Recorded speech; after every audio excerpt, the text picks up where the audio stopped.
Hello, everyone. Good morning, good evening, good afternoon. I hope all of you are doing good. Please let me know in the chat box if the audio is clear and screen is visible to all of you.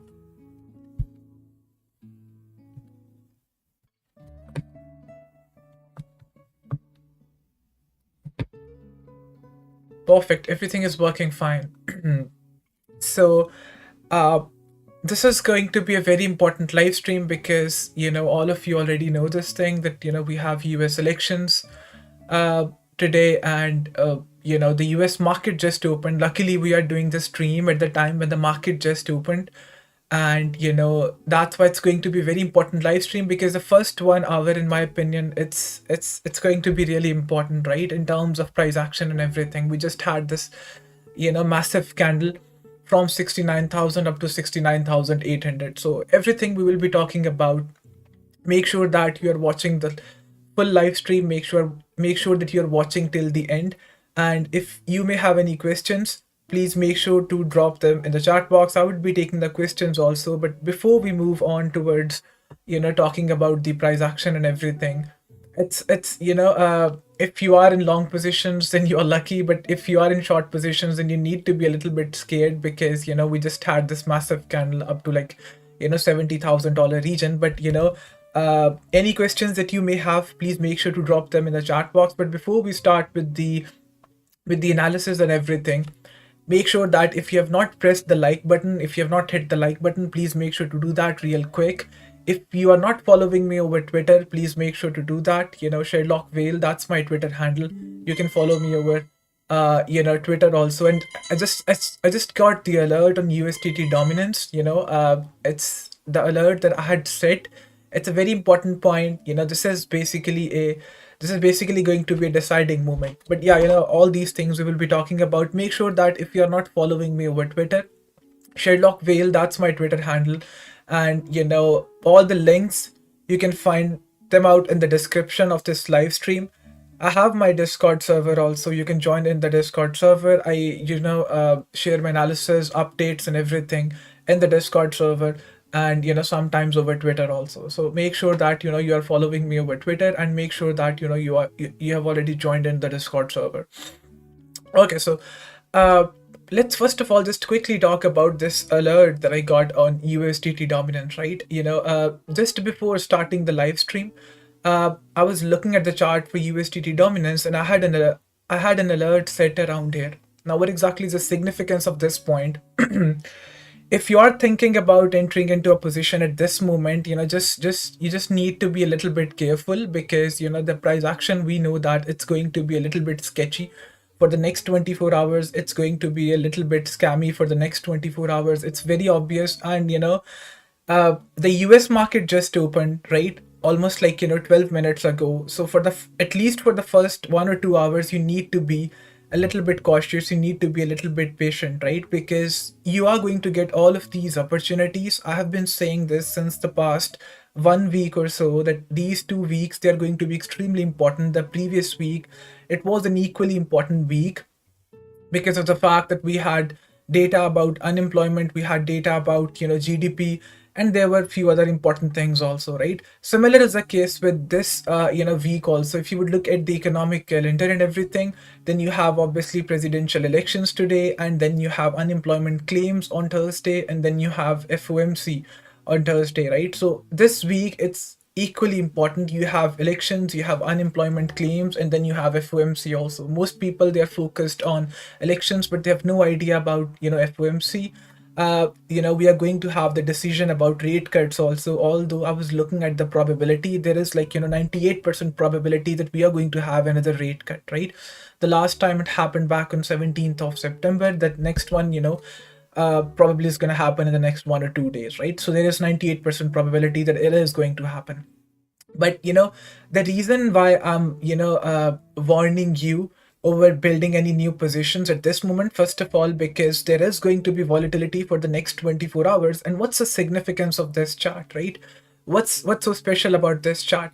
Now, the reason why I have been asking you guys to at least join the Discord server, or at least follow me over Twitter, is because just 24 hours ago, I shared a very important update on the Bitcoin daily time frame chart about a point of interest lying somewhere around $67,000 region, about a point of control, zone of interest, whatever you would like to call it, $67,000 region. I will be showing you this, live in the live stream also. But currently, you can see that on the USDT dominance chart, the reason why I'm saying that you need to play a little bit cautious is because, first of all, you have this daily time frame support around here. I was just a little bit disappointed, honestly speaking, looking at the USDT dominance chart, because it took us quite some time. First of all, for those of you who don't know, USDT dominance chart, that's basically negatively or inversely correlated with the Bitcoin chart, meaning that if Bitcoin would go up, this one would go down, or if Bitcoin would go down, this one would go up, right? So at this moment, we have price on the Bitcoin chart going up, and obviously USDT dominance, that's going down, and it will be going down, and at least down to this higher time frame support, or at least down to this region, right? So on the 4-hour time frame chart, you can clearly see that now we are coming back down to not just this 4-hour higher time frame support area, but also this 4-hour quarterly VWAP. And finally, this another very important dynamic line, which is basically the average of quarterly and yearly VWAPs and 200 period exponential moving average. And I need not to emphasize upon the fact that, price is almost always reacting to all these regions. Price is almost always, being reactive around these regions. You can look at this dynamic line, you can look at this dynamic line, and this one also. Even if I just turn off, the VWAP line, you can clearly see that we have already seen the first rejection of MTF 200 EMA, the second one, the third one. There have been almost like 3 to 4 failed attempts to break above MTF 200 EMA on the USDT dominance chart, which means that so far we are holding the line at $67,000 region. There have been too many attempts to break below $67,000 region, and I'm warning you over again that this is only the beginning. This is only the start of the day. The next 24 hours, even this complete week, it's going to be volatile. So if you are thinking that you missed out on a few opportunities, I'm telling you that there is no need to feel that fear of missing out. Even if I just talk about myself, I had this very important position on Dodge, right? Just last night, because this was a very important point of control. This was a very important zone of interest, but I just failed to execute this long position because I just thought that maybe it would be a good idea to just be a little bit cautious and wait for next 24 hours to open any new long positions, especially if you are entering around the current market prices. But Dodge, in my opinion, the reason why I'm so keen on opening a new position in Dodge is because once the one thing that is, it is extremely strong at this moment. And secondly, if Trump ends up winning, if Trump ends up winning the elections, this coin is going to be extremely strong. This is going to be the outperformer. That's why we need to have strong bids placed around, some strong regions. And this higher time frame support, this, in my opinion, is a good spot where you can actually enter into a long position because you have a point of control lying exactly around here, 0.16036. And price on the 1-hour time frame chart just last night had a break above this area. Then on the same 1-hour time frame chart, we had a retest of this spot, and then we had a move towards upside. To Dodge, I failed to execute this long position. I failed to give any kind of limit orders or any kind of entry points for this long position because price at that point was staying extremely close to the entry point, and I thought that maybe it would not really be a good decision to just go long around the current market prices. And I'm telling you that this is only the start of the day. This is only the start of the week. There are going to be more opportunities, so don't feel that fear of missing out, right? So USDT dominance chart we were talking about. Now, the reason why I'm warning you is because you have, price at this moment on the USDT dominance chart, it's currently sitting at the quarterly VWAP 4-hour time frame chart. You have this another very important dynamic line, and you can clearly see that price is almost always reacting to this dynamic line. And secondly, you have this 4-hour higher time frame support area as well, or daily higher time frame support area as well. Now, the reason why I was just a little bit disappointed, because it took us quite some time to break below this support area, to flip this support into a resistance. But when price came back to this region, usually the first retests, they are at least 90 to 95% of the times successful, right? But in this case, price simply just failed to have a significant reaction at this resistance area. We simply just went straight through this resistance area. And that was a kind of a surprising thing for me. If you would look at this from the perspective of Bitcoin chart, then we should have held the ground at 69,000, 69,500, because it took us quite some time to break above the resistance area at 60, at around 69,000. And when price had a break, up to 73,500, 73,600, we should have held the ground at 69,500. But if you would look at the chart, you would notice that there was only a minimal reaction when price came back down to this support area 69,500, and then we had a break straight through this spot, right?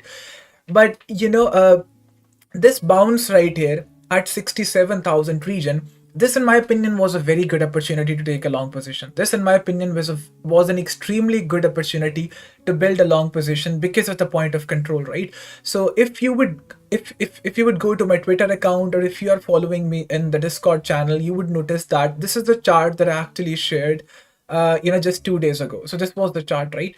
And it talked about, on the daily time frame chart, I was talking about this daily POI, this daily point of interest, right?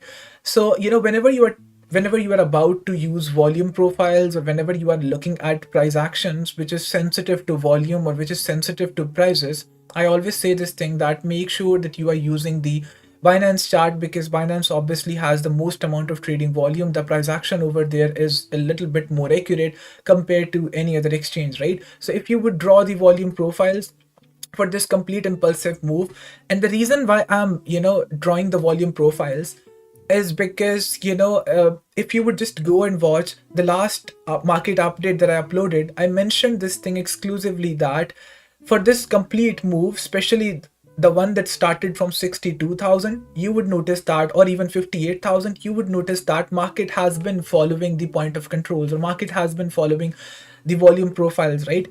This is not really the case. Now, before you jump on to new long positions or new short positions using point of controls, you must understand how exactly do they work, right? There is a complete understanding behind. And secondly, it's not like they're working 100% of the times. Their win rate, or whatever you would like to call it, it's even below the fib retracement levels, which means that there are certain situations in which volume profiles or point of controls or zone of interest, they are working quite significantly, right? And this was the case in my personal opinion.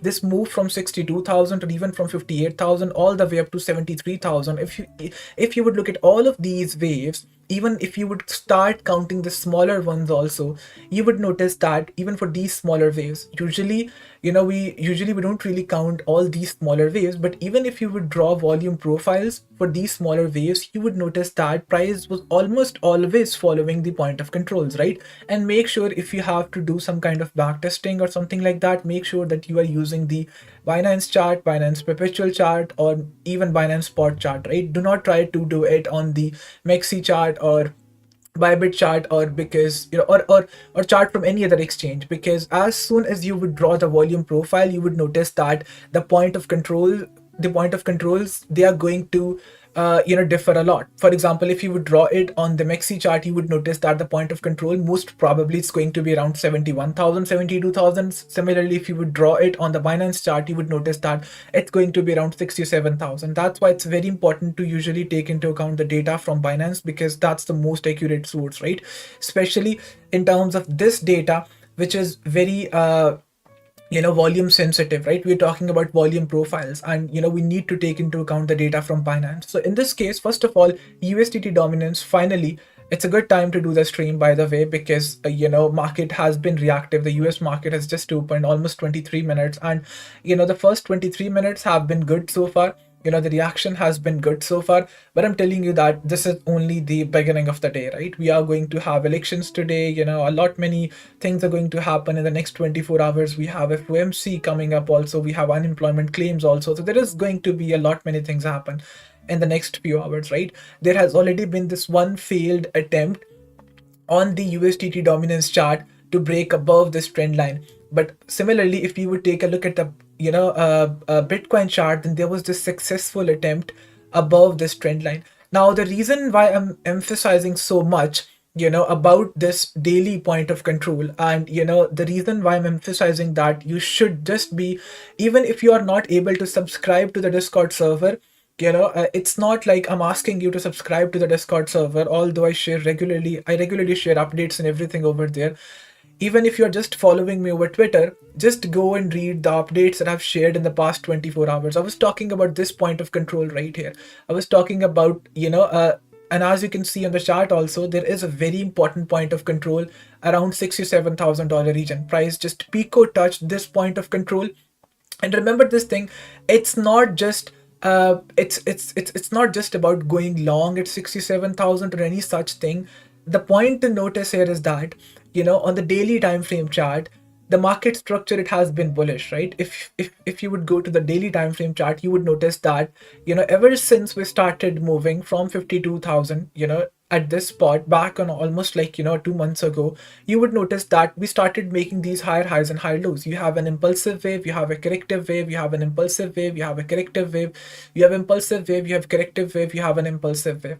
And there has obviously not been a single instance at which, price gave you a kind of a scammy move, or price gave you a kind of a situation in which you had to decide if the change of character has happened or not. The point to notice here is that the market structure on the daily time frame chart, the 4 hour was not that clear. The 4 hour was a little bit noisy, but on the daily time frame chart, ever since we started moving from 52k down at 52k, you would notice that the market structure, it has been absolutely clean, right? It has been composed of very clear, very clean, very clear and very clean impulsive and corrective waves. So the point here is that, this spot, and I'm usually always telling you guys the very same thing, that whenever you are about to enter into a position, sometimes it's not just about if you have confluences in your favor or not. Sometimes it's about the risk to reward ratio also.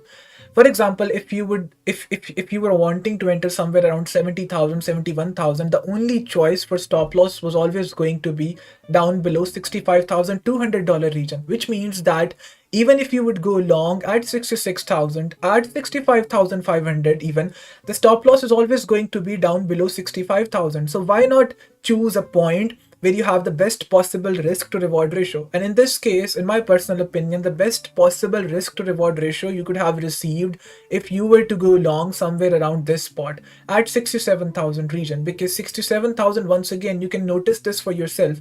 I have already pointed this out on my chart at $67,000 region. That was a point of control, right? And if I show you guys this live also, if you would draw the volume profile from this major swing low, and there is no other way that you would draw the volume profile, right? Because this is the major swing low, this is a major swing high. We're talking about a very clean structure that's basically composed of impulsive and corrective waves on the daily time frame chart. So if you would draw the volume profile, you would notice that from this swing low to this swing high, you would notice that this was your spot to go long, right?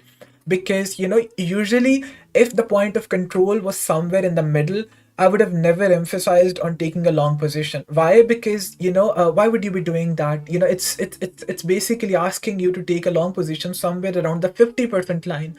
You would always be wanting to enter into a long position, somewhere in the discount zone, and you would always be wanting to enter into a short position somewhere in the premium zone, right? So if it's wanting to if it's asking you to take a long position somewhere around the 50% line, and your only choice to place a stop loss is somewhere below $65,000 region, you would obviously not be taking a long position.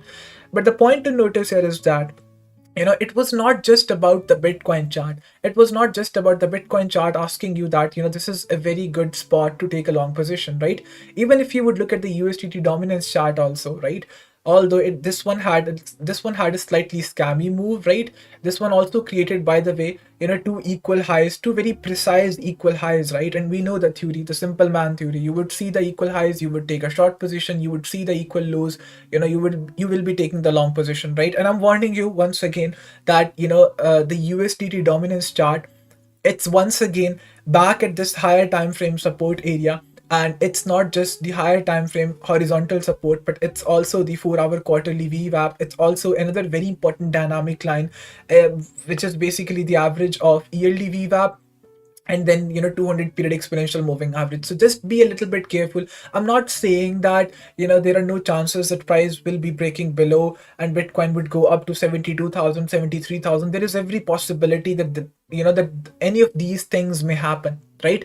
But once again, the point here is that the immediate information that you have in front of you is telling you not to risk any kind of a long position at this spot. And considering that we're going to have volatility in the next 24 to 48 hours, its best possible decision, in my personal opinion, could be just to place the limits, right? Even if you have missed out on all of these long positions, then that's absolutely fine. Then that's completely fine. This is crypto market we're talking about. It's not like you have completely missed out on every single move. There are going to be new opportunities maybe in the next few hours. We've already seen this happening, right? Okay, let's just quickly talk about, we were talking about the point of control part, right? So that was not just about the Bitcoin chart. If you would draw the volume profile on the Bitcoin chart, once again, the reason why I have been emphasizing upon this one is because this one was giving you a very good risk to reward ratio, right?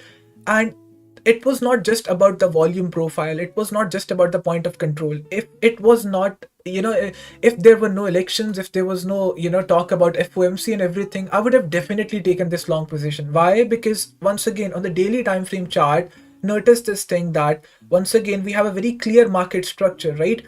We have a very clear external structure, and whenever you have a very clear structure, what's the next thing you would do? Whenever you have a clear structure, external structure that's based on impulsive and corrective waves, what exactly would you be doing next?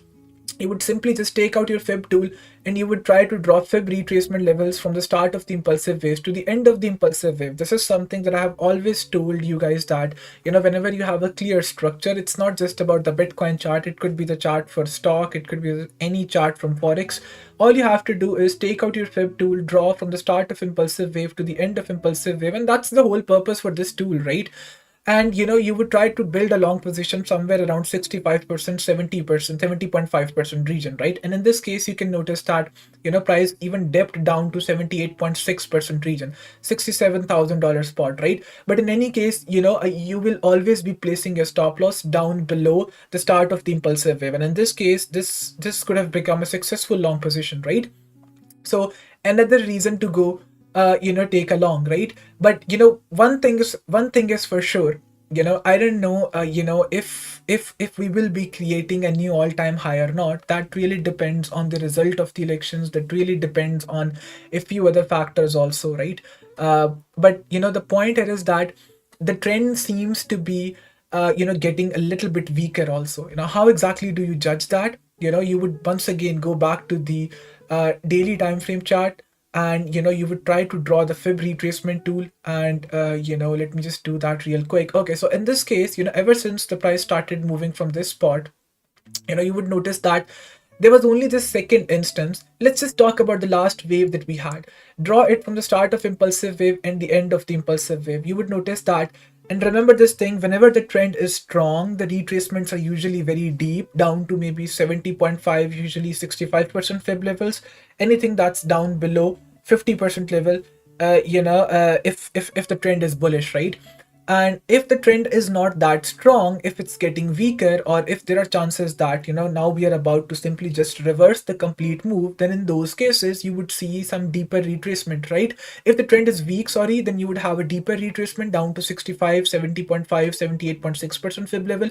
If the trend is strong, then you will be seeing some shallow retracements, maybe anything that's above the 50% level in a bullish trend, right? Which means the only point of interest or the point of control is going to be somewhere around 38.2% Fib level. And I'm always telling people, whenever the trend is strong, or if you have any medium of telling that okay, this trend is actually strong, then simply just build a long position somewhere around 38.2% Fib level. And this is not something which is recommended, to be very honest, until and unless you have an extreme sense of urgency to enter into a long position. Because in any case, if you're building a long position, you should always be entering in a discount zone, right? In a discounted zone. And where exactly the discounted zone is for a bullish trend, it's simply just down below the 50% line, right?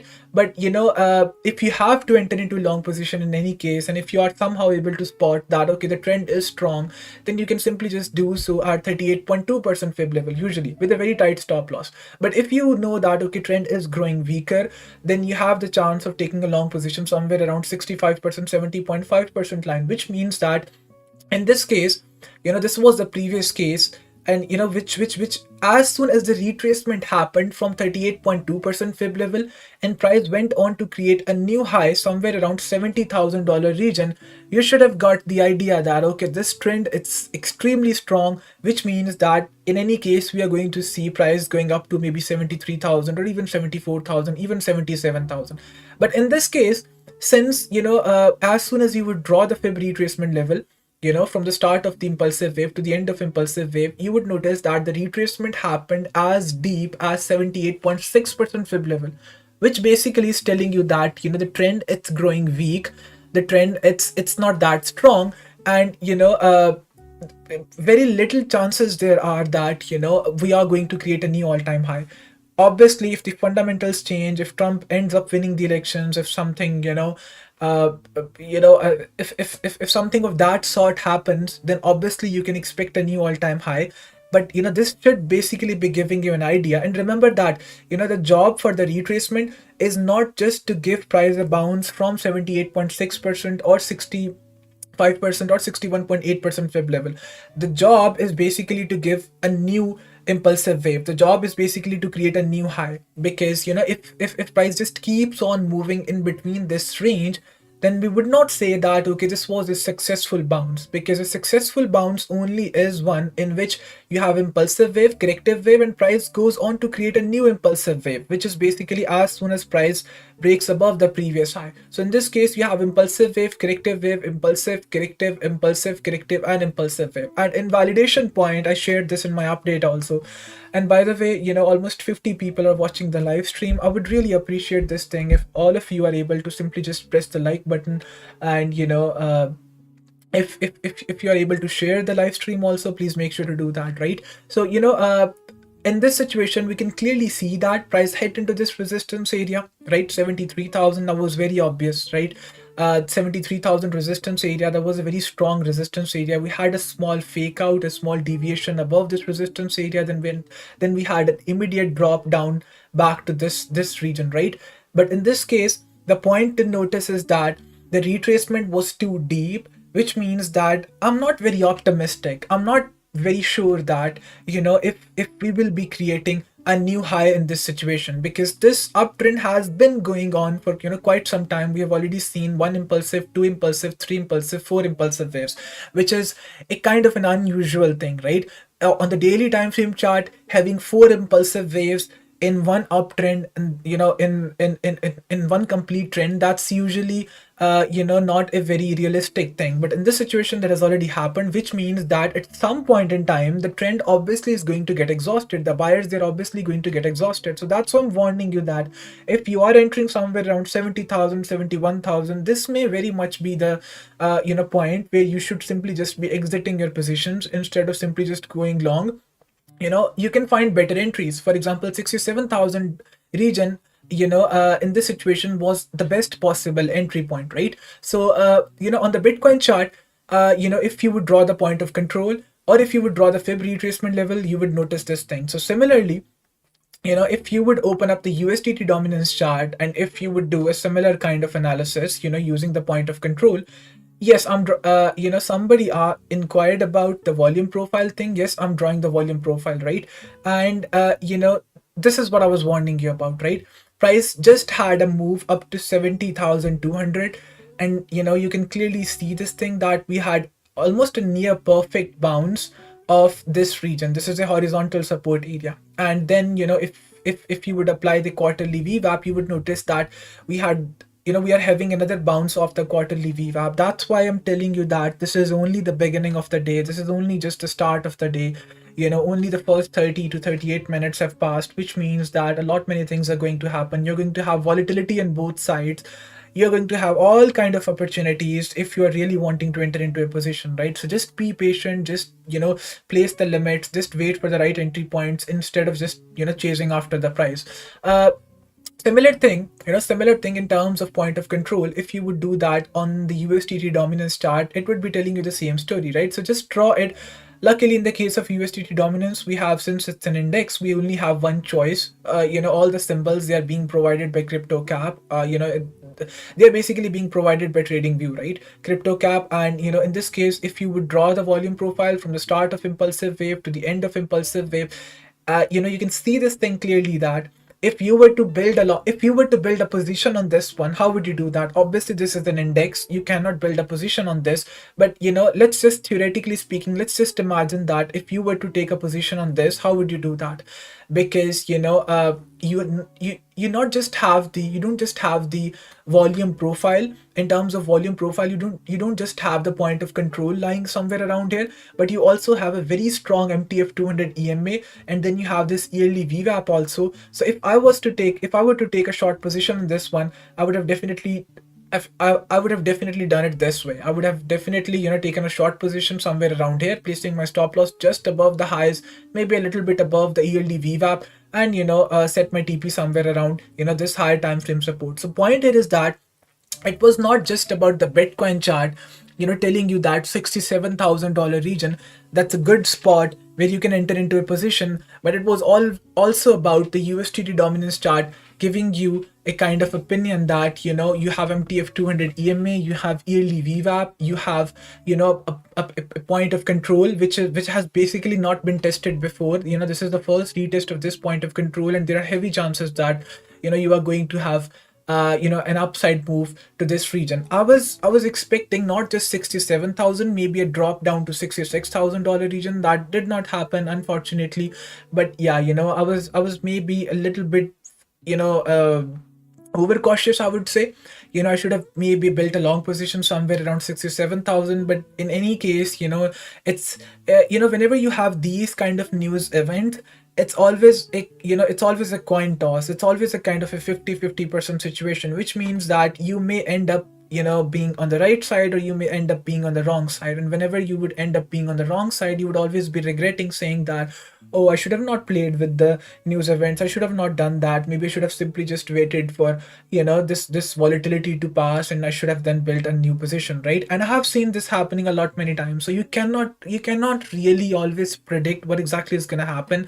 But I'm a big believer of the fact that whatever the fundamentals are like, whatever the news events are like, you should always be looking at the information which you can process. You can, obviously you cannot predict the results of the US elections, right? You cannot really tell if the winner is going to be Trump or if it's going to be Harris, right? But in on the other side, looking at the chart, you can definitely tell if it's going to 67K or if it's going to 70K or 72K, which means that you should only be focusing on the information that's available right in front of you on the charts. And I'm a big believer of the fact, I always say this thing during my live streams, that this is the beauty of technical analysis.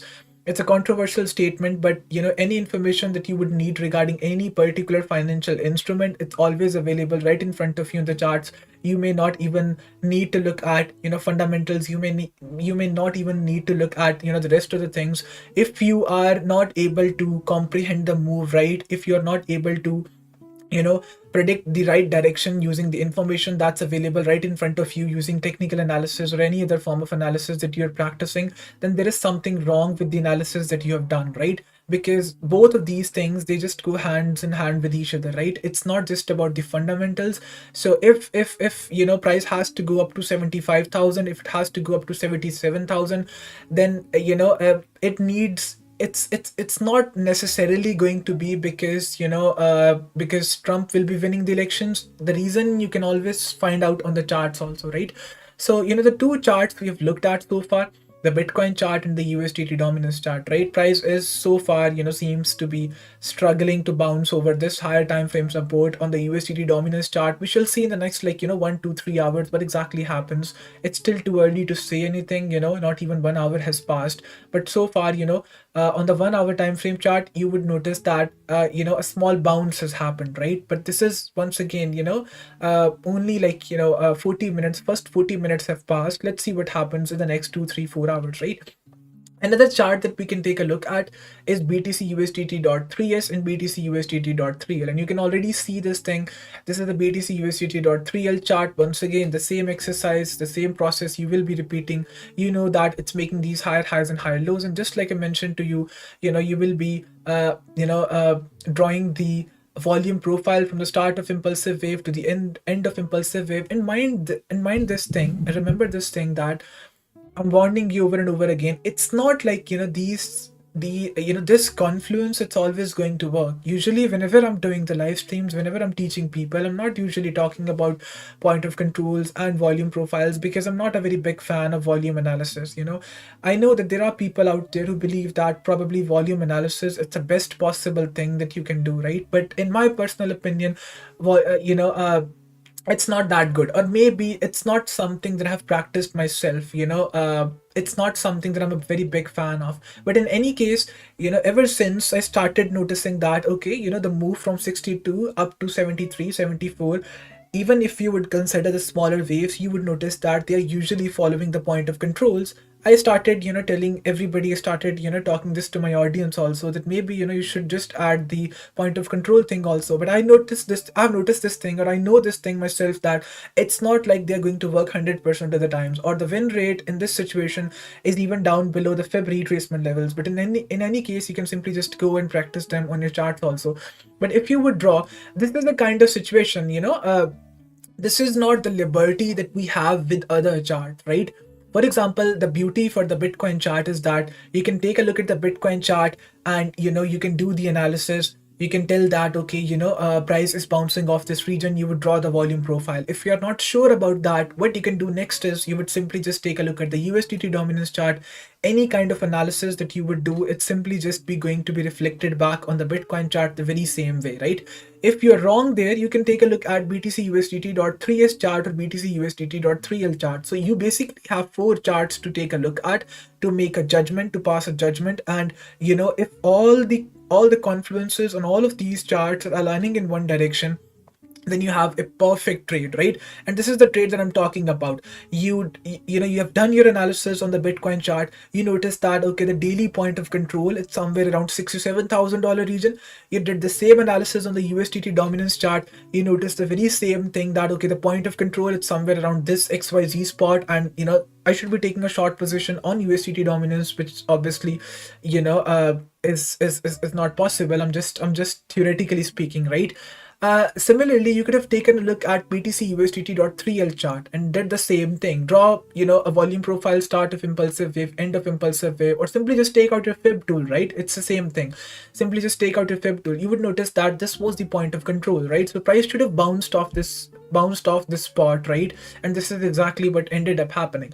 Finally, you could have taken a look at BTC USDT.3S chart. Draw the volume profile, start of impulsive wave, end of impulsive wave. Once again, price just pico touched this, point of control. And once again, the same story, right? So you had almost 4 charts telling you the same story, that you should be taking a long position somewhere around $67,000 region. And if you are wondering that, hey, Sherlock is telling us all of these things, why did he not execute a long position himself? The reason why I did not do that, just because of elections, just because of volatility, and just because I thought that it may not really be a good idea to ask my audience to do something that, that basically goes against my principles, right? My principles of trading, in which I clearly know that, I should not be taking a position, a position that, building a kind of a swing position somewhere close to any kind of an important news event, because we have done this in the past and we know that it's not always the best decision, right? Sometimes you cannot just predict, what direction the market is going to move in, especially in the case of big major news events. The one was the case with during almost like 2 months back, during the rate cuts decision. Obviously everybody knew that the rate cut was, the rate cut thing was going to happen, but nobody had the idea that if it was going to be something bullish or bearish, right? People had different opinions, right?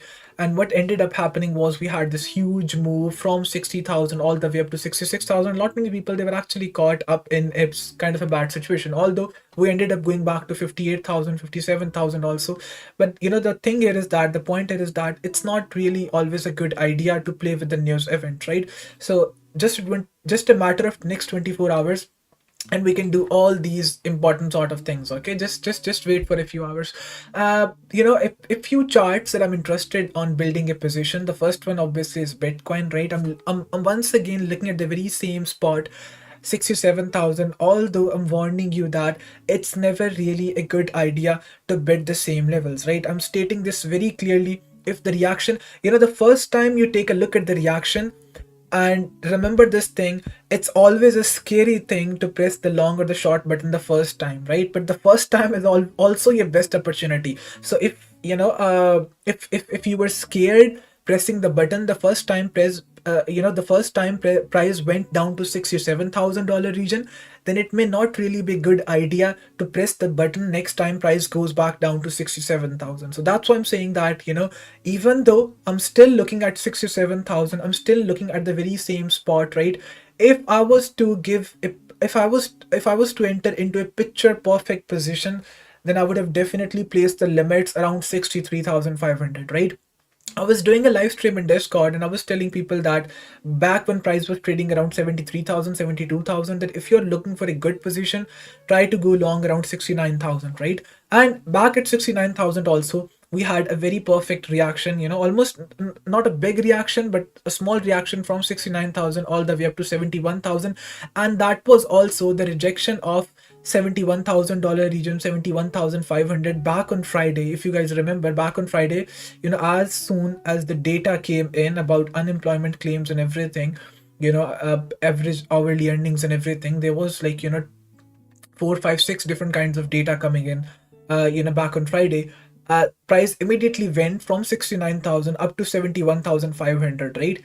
And I once again had my point of control set around 71,500, and I was looking at it and thinking that maybe I should press simply just the short button. But once again, news event, news volatility, you should not really be playing around with it. And I thought let's just wait for it.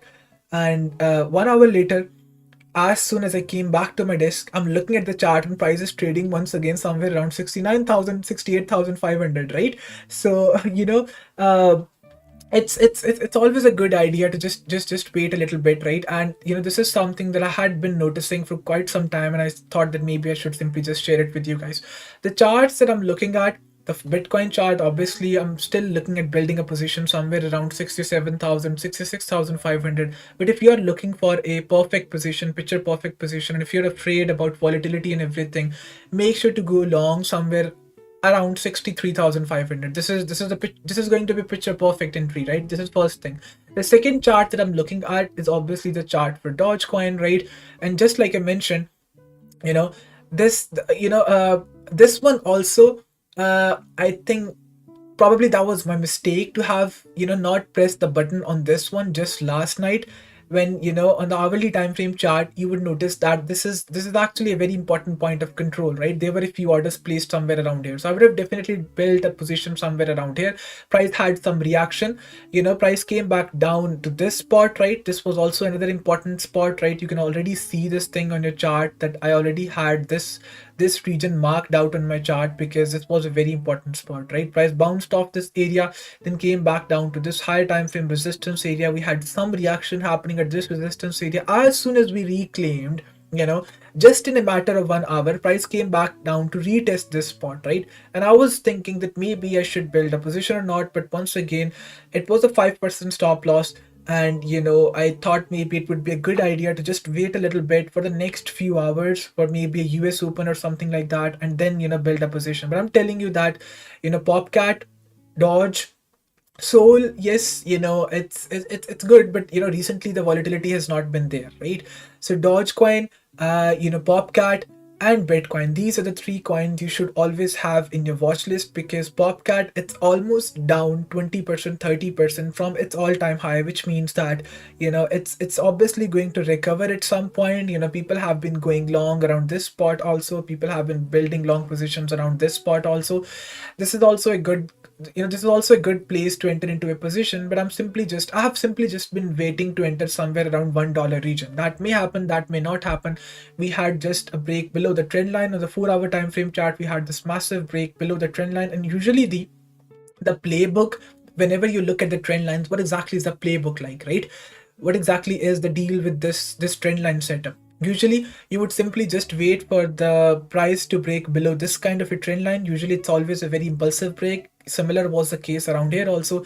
And then you would simply just wait for price to go back down to some higher time frame support area, fall back down to some higher time frame support area. And in this case, this was a higher time frame support area. You can clearly see this thing.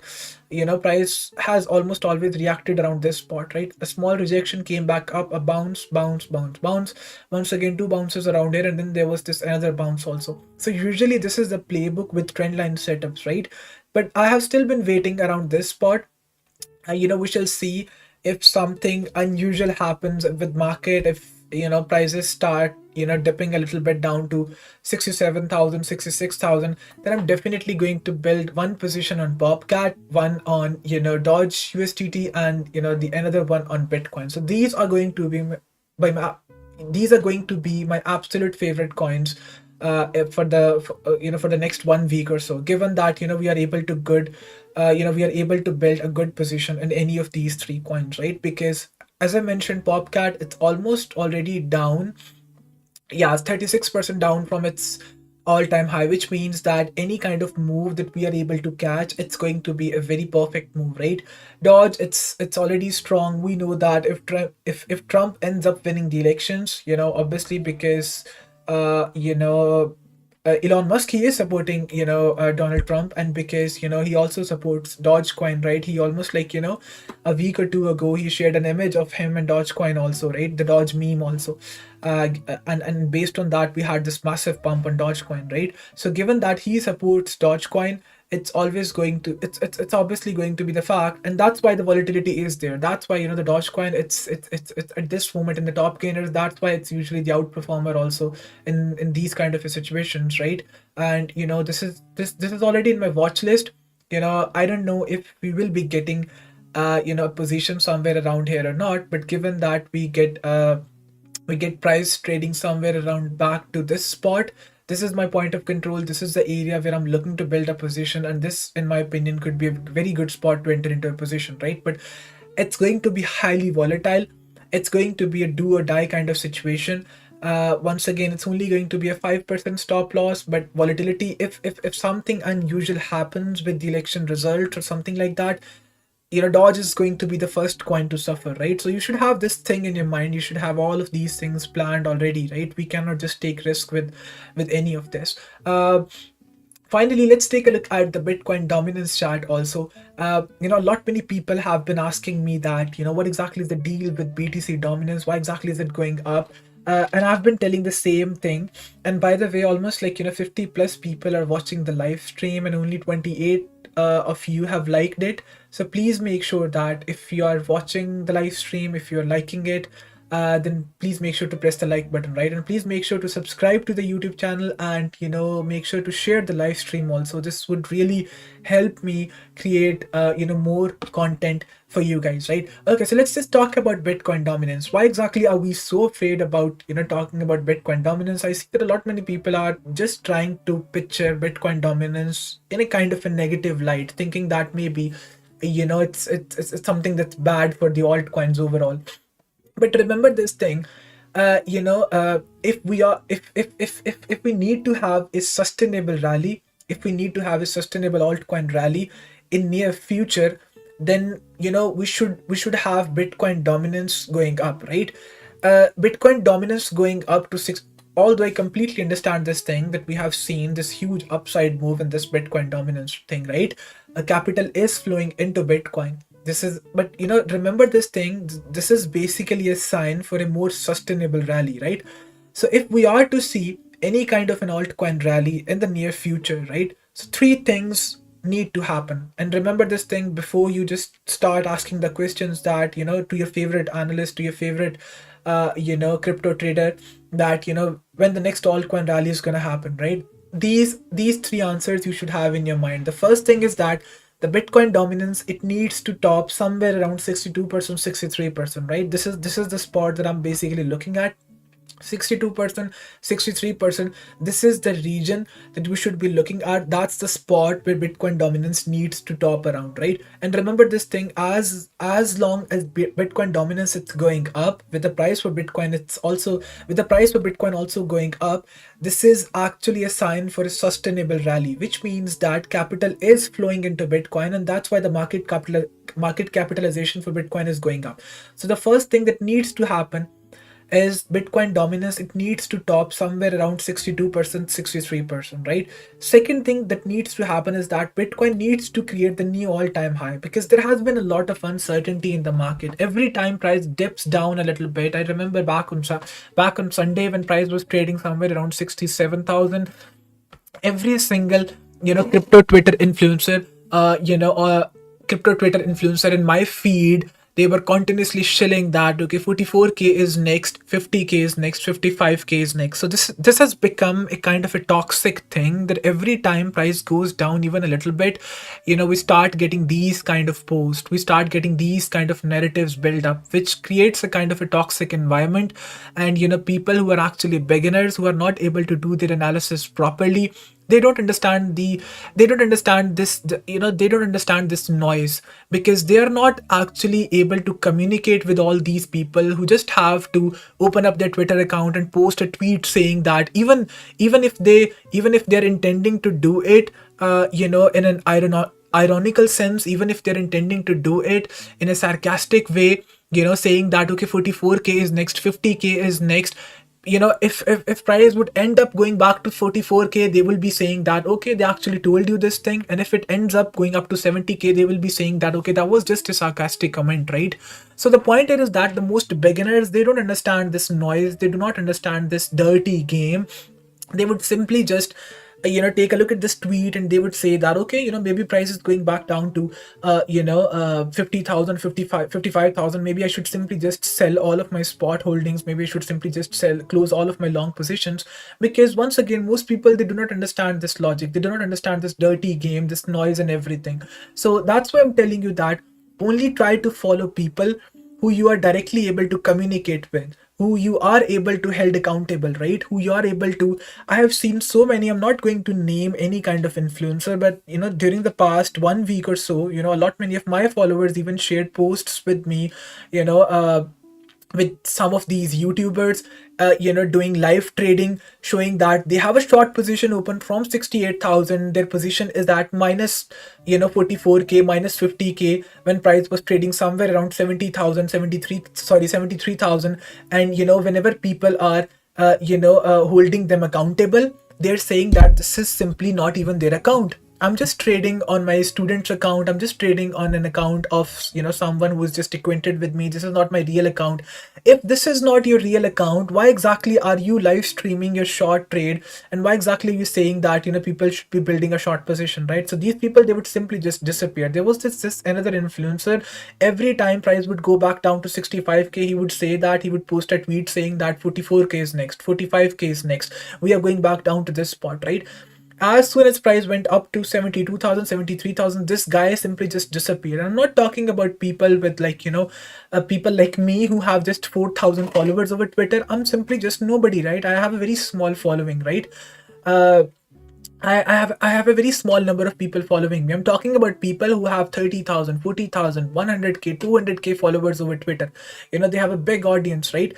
These guys, they would simply just disappear for the next 24, 48 hours, and then they would simply just appear back again and say that, hey, look, I just told you, price, even when price went up to 73,000, it's now back again at, 66,000. Now we're going back again to 44,000. So they are just doing this, playing this dirty game. They're just doing all these different kinds of things that a normal person wouldn't really be able to understand. That's why I'm saying that only follow people who you are directly able to communicate with, who you are able to hold accountable, who you have a direct communication with, so they are able to guide you from time to time what exactly is happening in the market. So coming back to the question about altcoin rally and about Bitcoin dominance,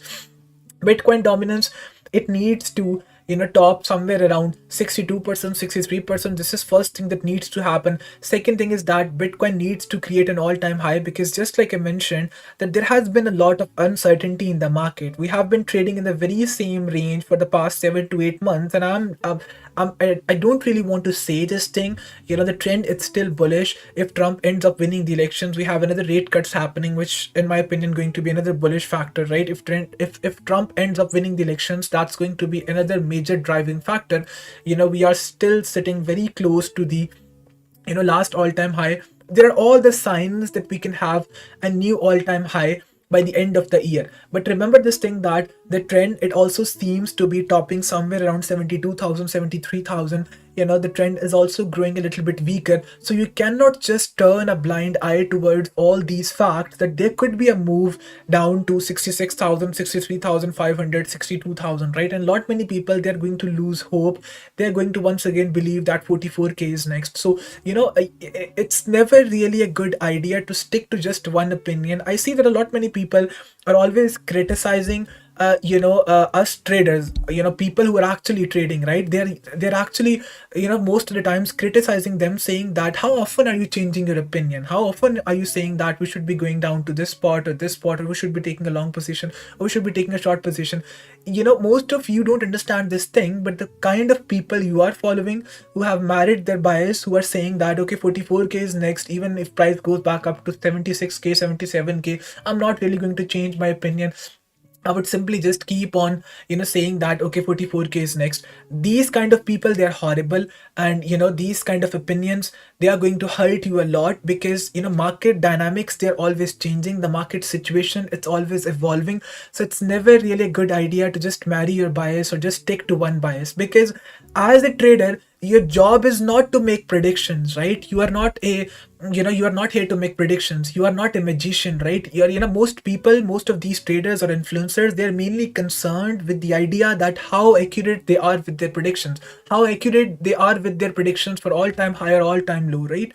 Nobody is concerned with making money. So your job should be to make money. Your job should not be, saying that, if the prediction is right or not, or if, how often the guy you are following, he is changing his opinion or not, because the market dynamics, they are continuously evolving.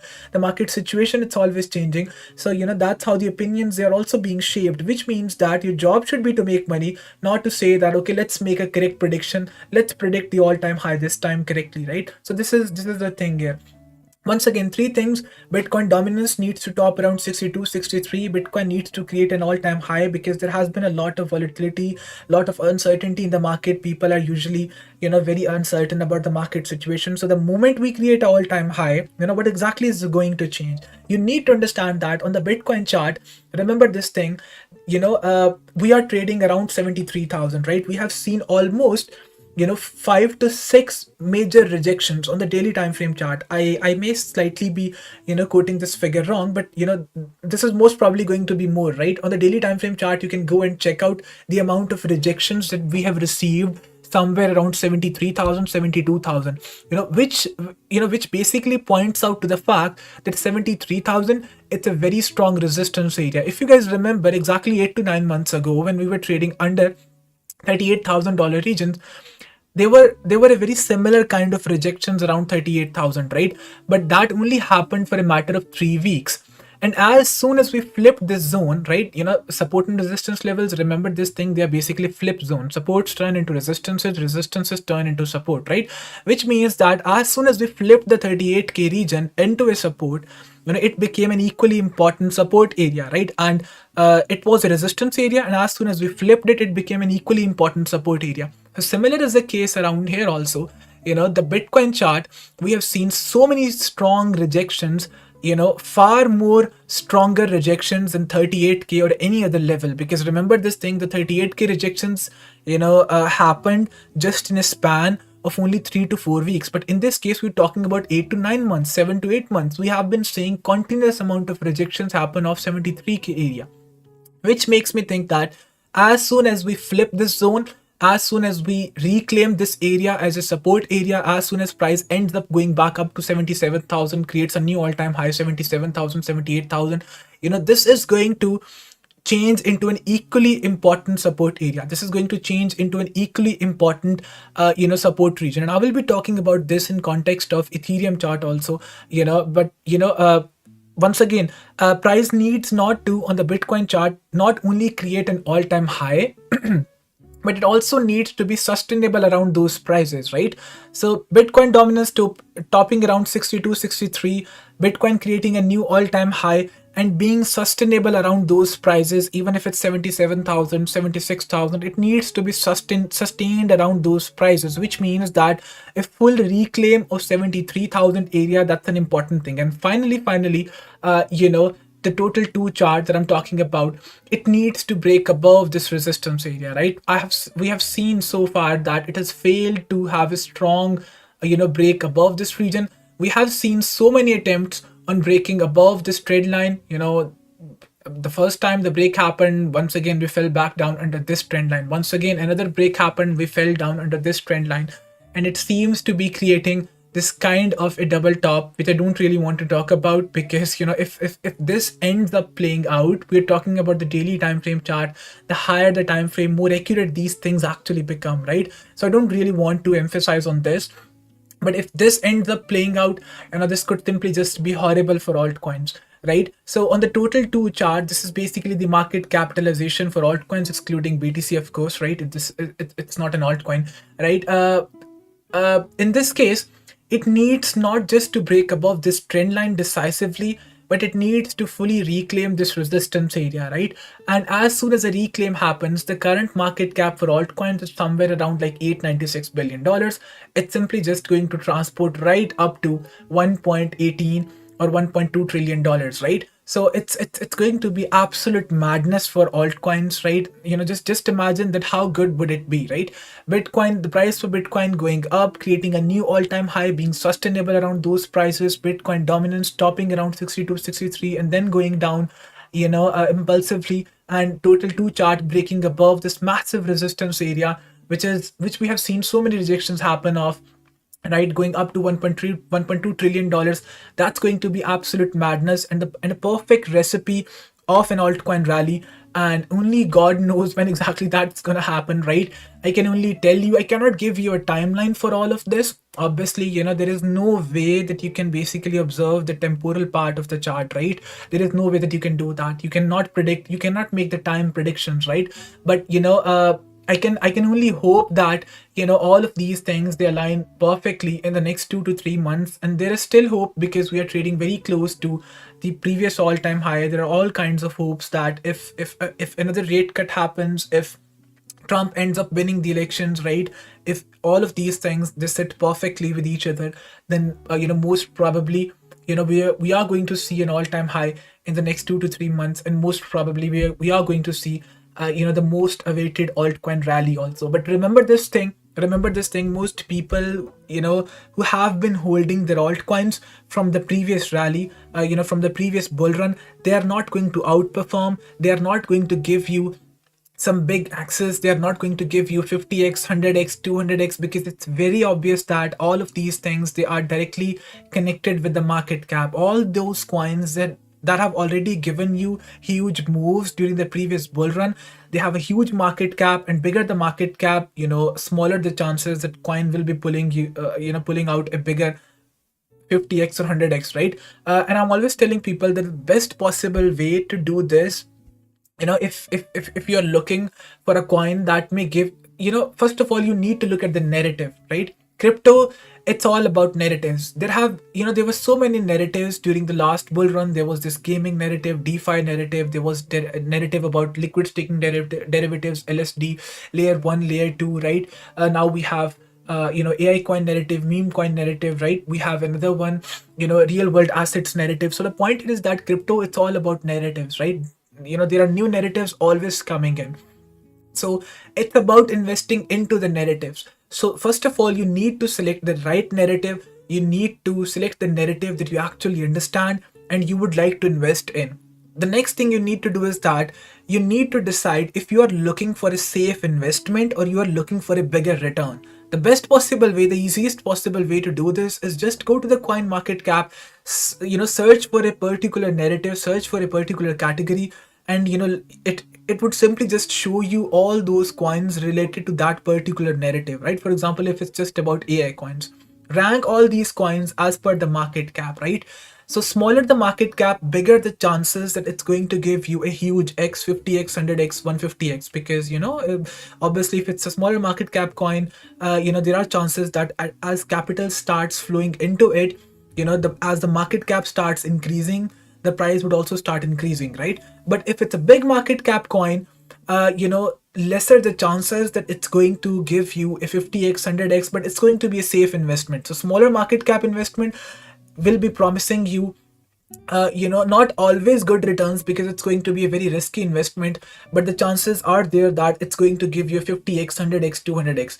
But with the with the smaller with the larger market cap coin, your investment, it's most probably going to be safe, because obviously it's a big market cap coin, right? Most probably it's going to be listed over bigger tier 1 exchanges, right? But smaller the chances that it's going to give you something extraordinary, right? And especially the coins that have already done something extraordinary during the previous cycles, don't even think that they are going back to their all-time high. I'm telling you this thing, don't even imagine that they are going back to their all-time high. That's an absolute madman's dream, right? So over to you guys.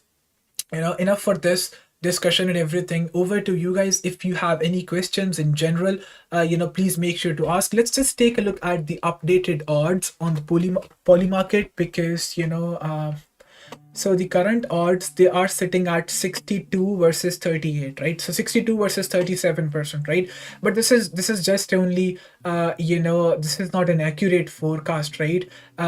So this is something that I don't understand, and I was just yesterday I was talking to a few of my friends also, that you would look at Twitter, right? You would look at some of these independent sites where all of these odds are listed, and you would see that Trump, he is clearly winning the elections, right? Because odds are in his favor, right?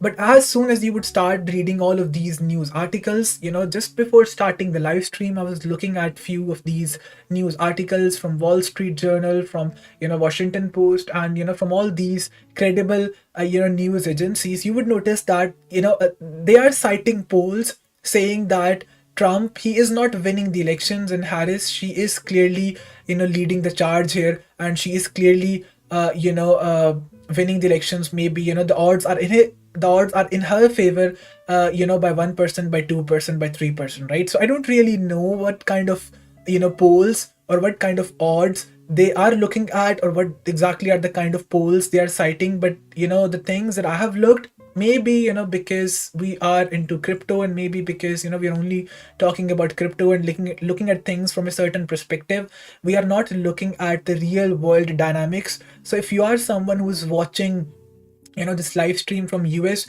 you may have a much better idea of what exactly are the dynamics on the ground, or how exactly these things they are being shaped. Because I'm basically not an expert in this field, right? I have never really covered elections before, right? I don't have any idea about how exactly do they work. I can only just imagine that the best candidate ends up winning the elections, who people actually are voting for. And the way that I'm looking at things,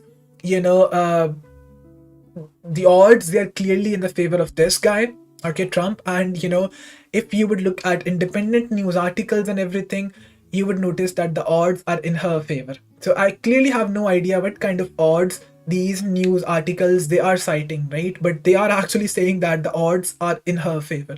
So once again, if you are someone who's watching from US, we really need your opinion around here. I'm currently watching IOTX. I don't know it's good coin or not, but I like the chart. Okay, let's take a look at it's not about the good or the bad chart. The volatility, remember this thing, the volatility is there. You can actually take a look on the 15-minute time frame chart and notice what kind of volatility we are experiencing. So yeah, so I moved back up to 70,300, then once again I moved down to 69,200 just in a matter of 30 minutes, almost $1,000 drop. And once again we are seeing another move up to 69,700. So this is the kind of volatility that we are experiencing. But one thing is for sure, that this higher time frame support, it seems to be working just fine, which means that another way that we can take a look at it is this high right here, it did not create a new impulsive high, which means that it may not really be a good idea to draw the volume profile in this situation. But if we were to do that, let's just do that and try to see what exactly is happening, right? If we were to do that, look, this is the point of control. So if price has to bounce, it needs to bounce at this spot, right? Another reason, if if you have been watching the live stream from the very beginning, you would know what exactly I'm talking about. If price has to bounce, it needs to bounce somewhere around here, although it's not really a good idea, because if it was not an index, or if you were to build a long position on this one, you may be slightly reluctant on doing that, although there are all the chances in terms of higher time frame horizontal support, 4-hour quarterly VWAP. There is this another dynamic line present around here, and then there is this point of control also present somewhere around here. But I wouldn't do that because in this case it's not the discounted zone, it's basically once again the premium zone. Because if you would draw a simple rectangle tool, you would notice that it's somewhere above the 50% line, if I'm not wrong, right? So here is the 50% line, right? It's right above the 50% line, which means that it's not very ideal place to build a position, which means that it's not a very ideal place on the Bitcoin chart to take a short position. But in any case, if the bounce on the USDT dominance chart has to happen, it should be happening somewhere around here, because this is the last line of defense, and it's not just one line of defense, it's actually 4 lines of defenses, right? So the odds are clearly in the favor of bears right now. The odds are clearly in in favor for people who are opening the short position somewhere around 69,800, 70,000, because remember this thing, that point of control, high time frame support, you have quarterly VWAP on the 4-hour time frame chart. And remember this thing, the moment there is still 10 minutes and 15 seconds for this 4-hour candle to close, and the moment this 4-hour candle closes like this, it's going to simply just act as a huge wick, not like it's going to be a hammer candlestick. But in this situation, just notice that in this situation, this was a perfect example of a hammer candlestick pattern, right? And this is an example for all those people who say that maybe these candlestick patterns, they're simply just random drawings and they don't really work, right? So in this situation, you can clearly see that this was a hammer candlestick pattern, a huge downside wick, no upside wick, very small candlestick body on the 4-hour time frame chart, and price ended up going back up, right? I'm not saying that this is going to be a hammer candlestick, because for hammer candlestick, price needs to have a very small candle body.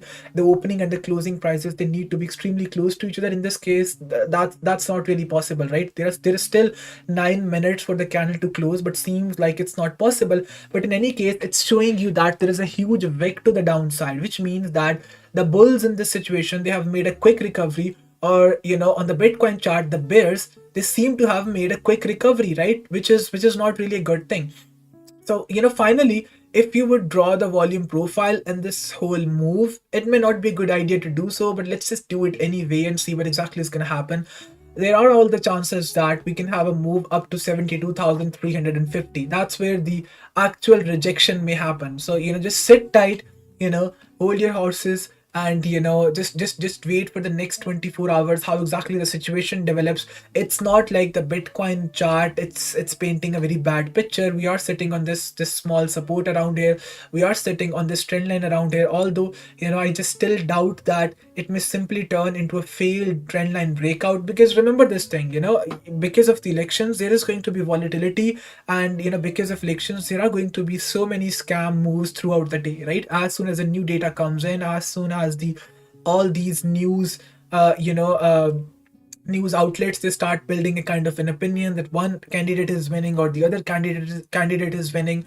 So it's the volatility is going to be there, right? I just hope that the election results get announced very soon, because I was talking to a few people and they said that there could be a delay in the election results being announced also. It may even take like 1-2 weeks. So that's going to be absolutely horrible if something like that happens, right? Because we have been waiting for this so long, right? We have been waiting for building new positions and everything. So let's just pray, let's just wait that all of these things happen real soon, and we are able to enter into a few good position. uh Also check the beta chart. What's the beta chart? What's the beta chart? Tau, $1,000 realistic. Tau has already gone up to maybe like $500, $555. So $1,000, that's not a very non-realistic prediction, to be honest. But remember this thing that Tau, it has been lagging a little bit. During the past like 1-2 weeks, it has been lagging a little bit, because remember this thing, when the whole market was down, Tau was the only coin that was outperforming the rest of the market, right? And it's kind of very obvious that when the rest of these altcoins, they would start catching up. That's how basically the altcoin rotations also happen. That's how basically the capital rotation also happens. That's why I'm telling you that crypto, it's all about narratives. It's all about bidding the right narrative at the right point. If you end up getting stuck into the wrong narrative, you may not even get a proper exit point anytime soon. So in the case of Tau, I see that a lot many people were anticipating that there is going to be a high around $1,000, $1,500, $4,000, and they started investing around 500, 600. Although I still believe that that's a very strong project, one of the most strongest AI projects, right? It's backed by AI. But the point here is that you need to have a proper entry point also. And a good one, in my opinion, could be somewhere around 300, 350, right? Okay, let's take a look at a few chart requests also. And if you guys may have any general question, please make sure to ask. And once again, 50 plus people watching the live stream, only 37 of you have liked it. Please make sure that you are pressing the like button. Make sure to subscribe to the YouTube channel. I'm not sure how many subscribers we've got on YouTube, but let's just quickly take a look at that too. So we have so far got almost like 919 subscribers. So we are extremely close to having our first 1,000 subscribers over the YouTube channel.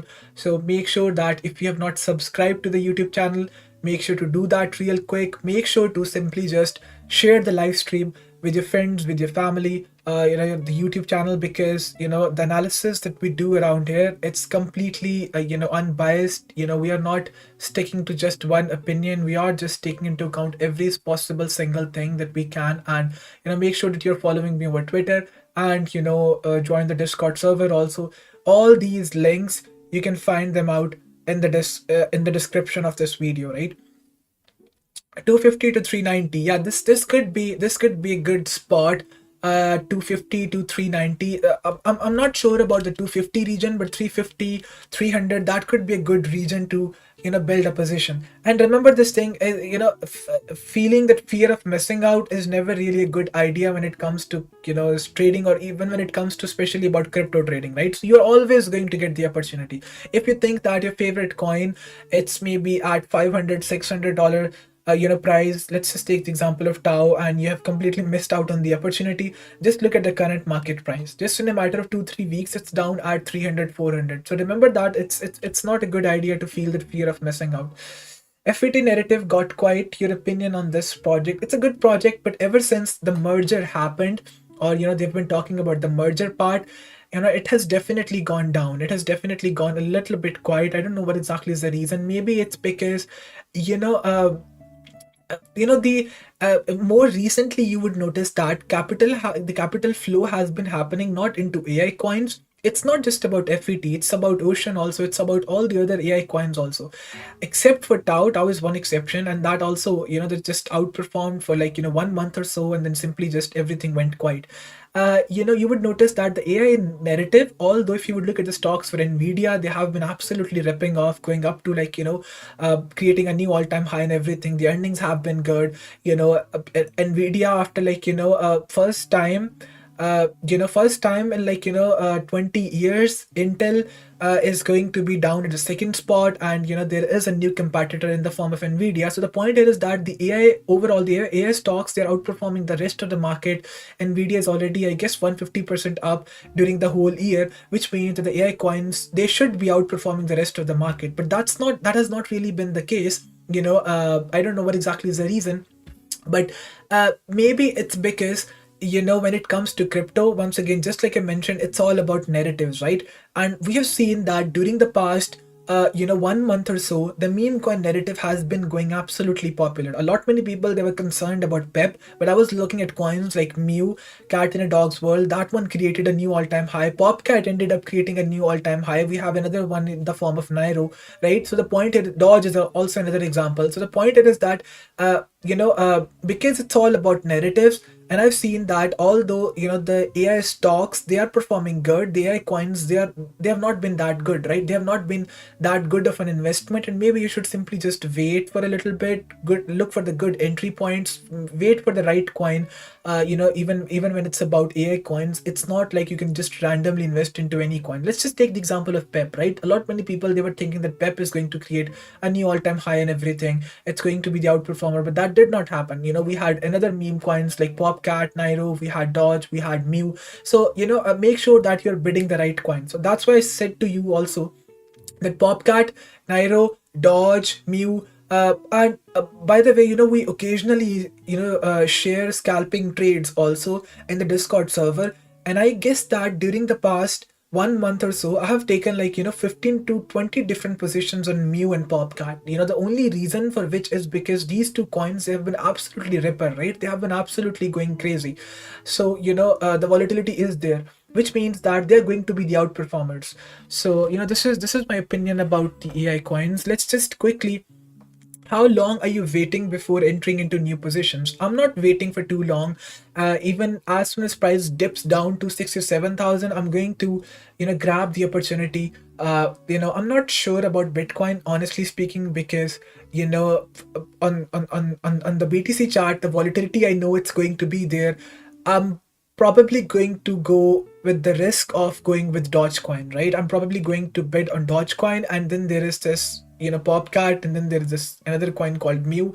And as soon as the live stream ends, unfortunately, I did not get the opportunity to take a look at most of the coins in my watch list. Maybe if you guys may have any good requests, make sure to drop them in the chat box, and I can simply just take a look at them. Let's just first of all look at IOTX. Somebody talked about IOTX, right? Bybit. Okay, so this is basically the, I remember that the last time when we were doing the live stream, somebody did request this chart, right? So this was my entry point, and you can check that the entry point, that was near perfect, right? We ended up getting a perfect entry. And this is a kind of a lesson also. It's not always a good idea to start bidding on the basis of just one confluence. For example, in this case, just imagine that what would have happened if you were solely bidding based on the reasoning that there was a higher time frame support present around here. Price straight away went through that support, right? There was a minimal reaction, there was a very small bounce, only 6% bounce happened off that spot, and then price simply just dipped down to this spot, right? And how come you would have simply just looked at this spot? The answer once again is very simple. If you would draw fib retracement levels, you would notice that this was your spot to go take a long position. 65, 70.5. I don't know what exactly was going on in my mind before I placed a limit around this spot, right? But this was basically my point of interest. Ended up getting tapped on this region, right? But currently, the point to notice here is that I'm not going to give a very super optimistic opinion on this one, because it's currently trading under the resistance area, right? It's much better. Sorry, if we take a look at it on the higher time frame chart.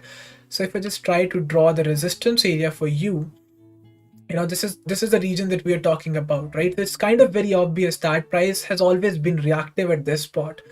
You had price having strong rejection of this area. Sorry, 1 second. Price having rejection of this area, then came back up. We had the bounce. This was the first retest. Bounce happened. Second, third, fourth, multiple retests, and the bounce happened, right? Then we had some smaller bounces, price came back down, the rejection happened, came back up, there was no reaction, very small bounce, came back down, the rejection happened, and in this situation, very small bounces and rejections. And currently, it's being trading under this resistance area, which makes me think that there is going to be some reaction around this spot. So I would just say that just be a little bit cautious, because this one is still trading under the resistance area. Obviously, there is some higher time frame support present around here, but this is certainly not the kind of chart that I would like to trade, honestly speaking.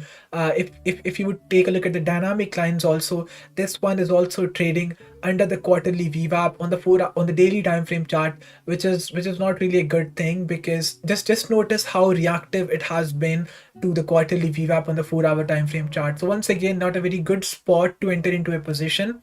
We obviously had on the daily time frame chart this trend line breakout, this massive trend line breakout. So we should have seen a bigger move happen around here. Price maybe we just had a break above the trend line, came back down, retested this region. Maybe, in my opinion, instead of going long around the current market prices, if you're looking for a much more sustainable position, then you should be taking a long somewhere around here, okay? Because first, this is going to be a higher time frame support, and secondly, usually with trendline breakout, just like I showed you with this kind of a trendline breakout also, price would simply just be bouncing off the trend line, right? And then at some point in time, it would simply just break below the trend line and fall back down to some higher time frame support area, right? So similar is the case with the opposite kind of trend lines, these kind of trend lines also. Price will be having a strong rejection of the trend line, will be having a breakout above, and then we will be falling back down to, at the time of retest, to some higher time frame support, right? First we will be having a strong rejection of the resistance area, then we can fall back down to some higher time frame support, right? But by the way, there is a level present somewhere around here as well, right? So you can just draw it both ways. You can simply just draw a horizontal line instead, because this is not really a very strong level.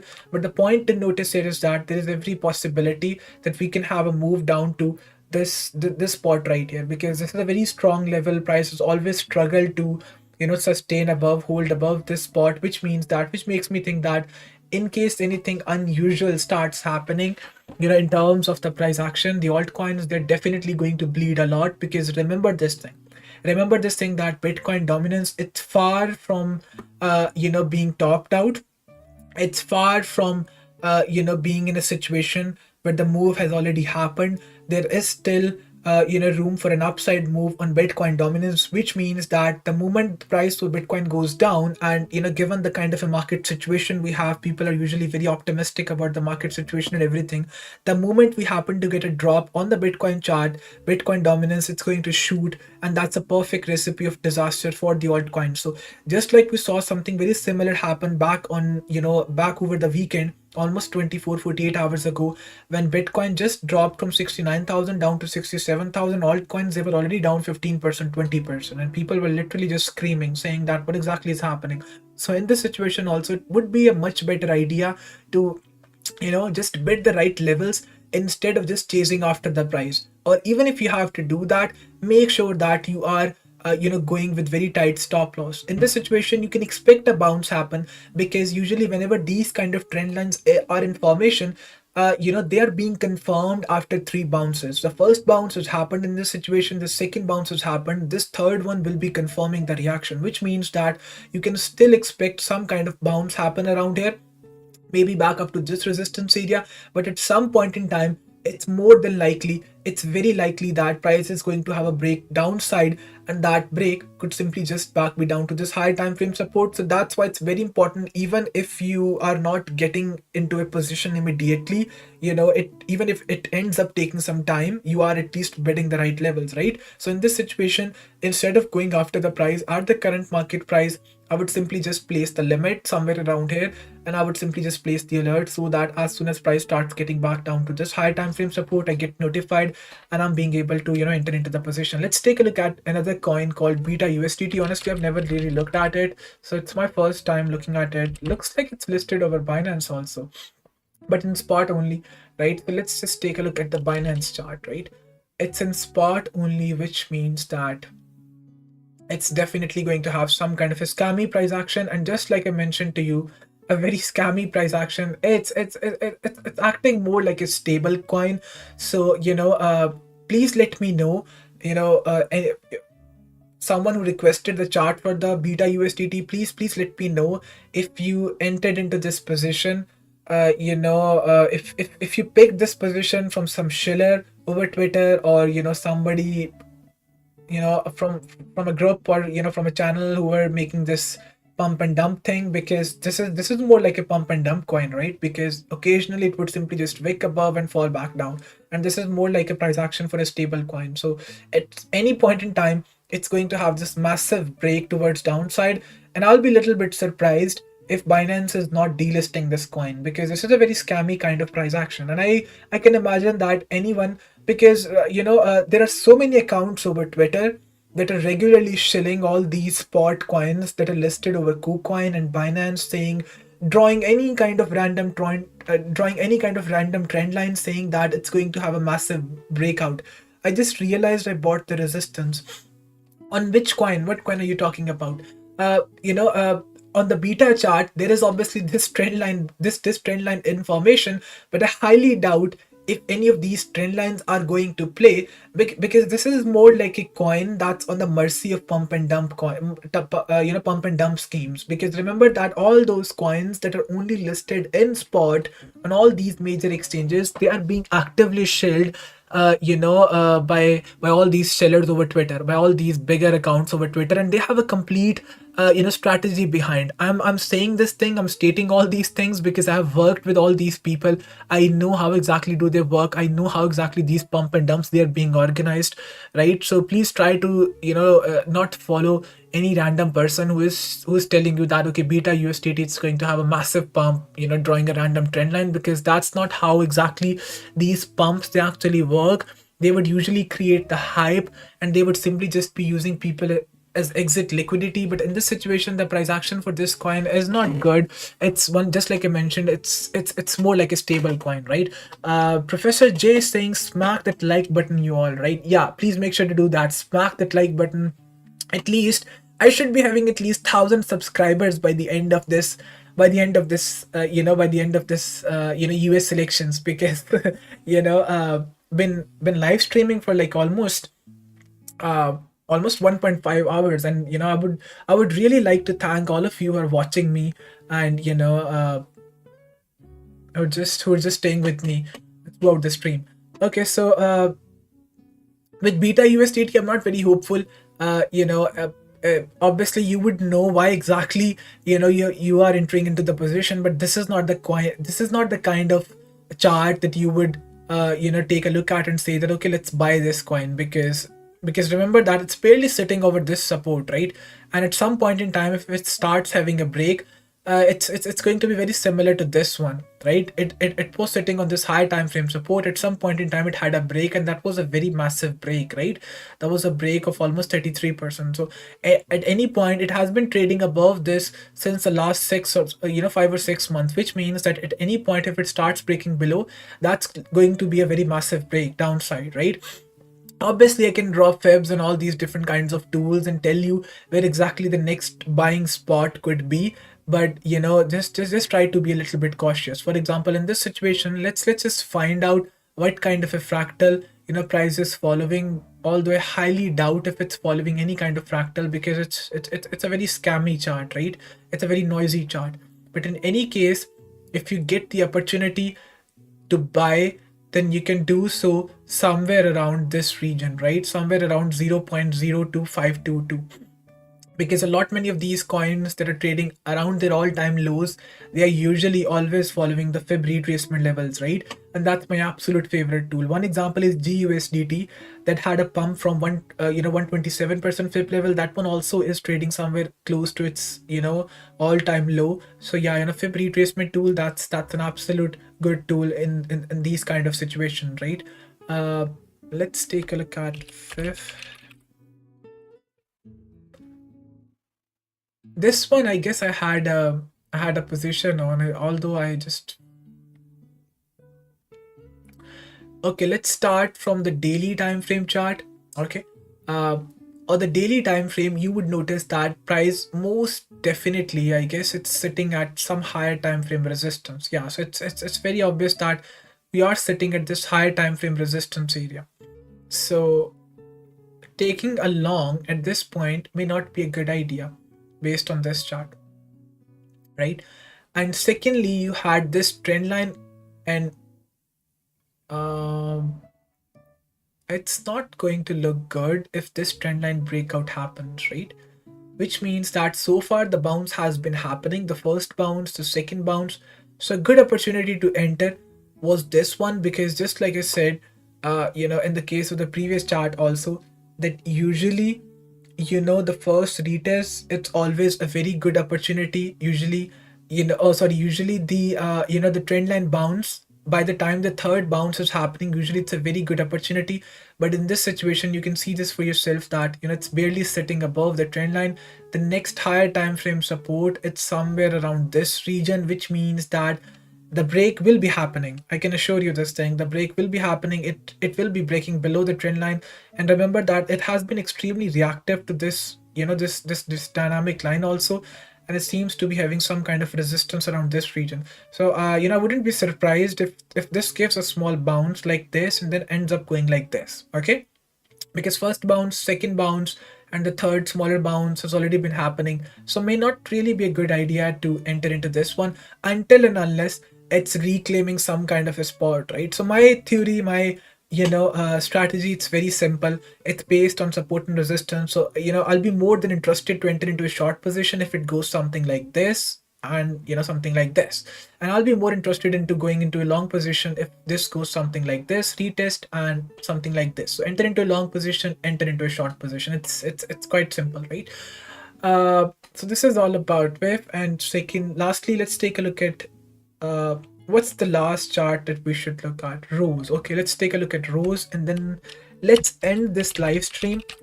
I would try my best to do another one tomorrow if we end up getting the election results in the next 24 hours. But if not, then we'll be having another one possibly back on Friday, right? Back on Friday or Saturday. So Rose. Okay, so you can kind of see this for yourself. This was my entry point for Rose. I would basically just let me see if I can share this image in the YouTube chat. Let me see. No, we cannot share images in the chat. But any case, this is you can just join the Discord server and request the same chart. But this is the kind of movement that I have been expecting of this chart. It had this perfect deviation move, came back up. Although this retest, in my personal opinion, was a good opportunity, but then we had this another retest also. I don't really know if this one is going to hold or not. Kind of a very risky position, to be honest. But this is something. This is the kind of an entry point that you can basically look at. But in any case, it's looking like a kind of a risky position, given that you have some resistance areas upside. But if we end up getting this trend line breakout, it's going to give you a move at least up to 0.10260, this resistance area. So that's going to be at least a 76% move. This is going to be the first stop, and this is going to be the second stop. Okay, let's take a look at the AMB also, because someone seems to be stuck in this position. I cannot obviously give you the advice, but remember that just don't try to follow any random kind of advice. This one is looking risky because on the Bybit chart, it seems like it's already trading near its all-time low. And I'm telling you, whoever is in this position on AMB, I'm telling you that it has made almost 3 equal lows at this spot, right? And I can tell you this with almost 95% surety that whenever these kind of situations are created, okay, the second time the high got created, the simple man theory, you would look at the equal lows. Sorry, it's not highs, it's lows. Sorry, you would take a look at the equal lows. Simple man theory, you would enter into a long position. Another equal low. Wow. Okay. Good opportunity to enter into another position, and that ended up playing out nicely.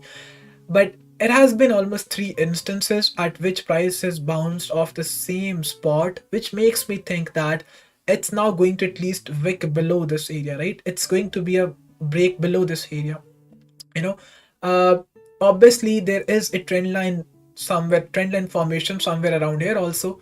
So if price is able to hold somewhere in this area for quite some time, this is a daily time frame chart, so you cannot say anything with surety, right? It's going to be a long enough time.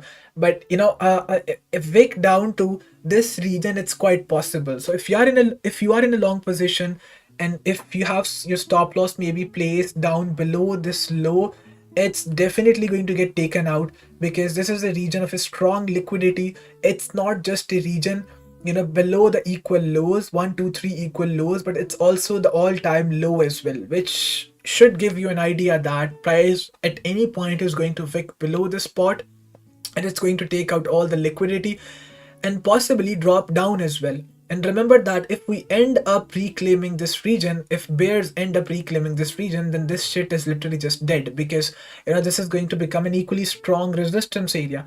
So it's going to be much better to maybe slightly adjust your stop loss. And if you're able to cut this position, make sure to do that, because it's kind of a dead coin. It used to be a good one, but once again, it's the same thing I mentioned over and over again, that crypto, it's all about narratives, right? You need to just go on with the right narrative. So in this situation, you may get a wick down below, because there are equal lows sitting around here. And then you may, if you are very lucky, then you may see price holding above this region for quite some time, and then a massive break towards upside. But that the chances of this happening are less than, I would say, 30%. So it's much better to plan accordingly, right? Okay guys, that's it for today. Finally, once again, if you have not subscribed to the YouTube channel, please make sure to quickly do that. Make sure to press the like button, and make sure to join the Discord server, the link for which you're going to find out in the description of this live stream. And make sure that you are following me over Twitter. Once again, Sherlock Whale, that's my Twitter handle. And make sure that you are in the Discord server also.